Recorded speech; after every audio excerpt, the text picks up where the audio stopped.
এই গরমে যখন মাছ মাংস ভালো লাগে না তখন ট্রাই করতে পারো কুমড়ো দিয়ে এই দই কুমড়ো রেসিপিটি। ভীষণই সহজ বানিয়ে নেওয়া আর খেতে ভীষণই ভালো লাগে। ভাত, রুটি, পরোটা, লুচি যে কোনো জিনিস দিয়ে এটা কিন্তু খেতে দুর্ধর্ষ লাগে। তো চলো, এর জন্য আমি এখানে 500 গ্রাম কুমড়ো নিয়ে নিয়েছি। কুমড়োটাকে ভালো করে কেটে নিচ্ছি। একটু টাটকা সাইজের, মানে টাটকা দেখে কুমড়োই নিও, কারণ রেসিপিটা কিন্তু বেশ ভালো লাগে খেতে টাটকা কুমড়ো দিয়ে অথবা কাঁচা কুমড়ো দিয়ে।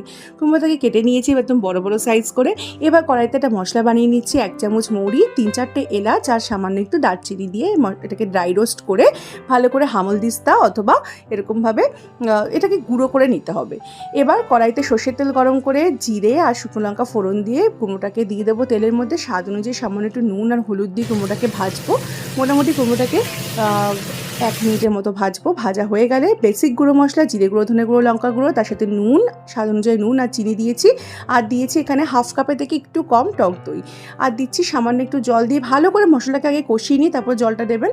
জলটা হালকা গরম দিতে পারেন চাইলে, জলটা অল্পই দেবেন। তারপর যখন ঝোলটা ফোটা শুরু করবে তখন এখানে যে বানিয়ে রেখেছিলাম মশলাটা, মৌরির মশলাটা, সেটা অ্যাড করছি। দিয়ে ভালো করে নেড়ে চেড়ে এটাকে একটু ঝোলটাকে 3-4 মিনিটের মতো টানিয়ে নেবো। তাতে কুমড়োটাও সেদ্ধ হয়ে যাবে, একটা গা মাখা ঝোল তৈরি হয়ে যাবে। তারপর নামাবার আগে উপর দিয়ে একটু ঘি ছড়িয়ে নেবো। ব্যাস রেডি।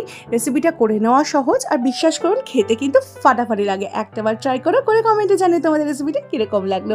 আজকের মতো এই পর্যন্ত, আবার দেখা হয় পরের রেসিপিতে। টাটা, সবাই ভালো থেকো, সুস্থ থেকো।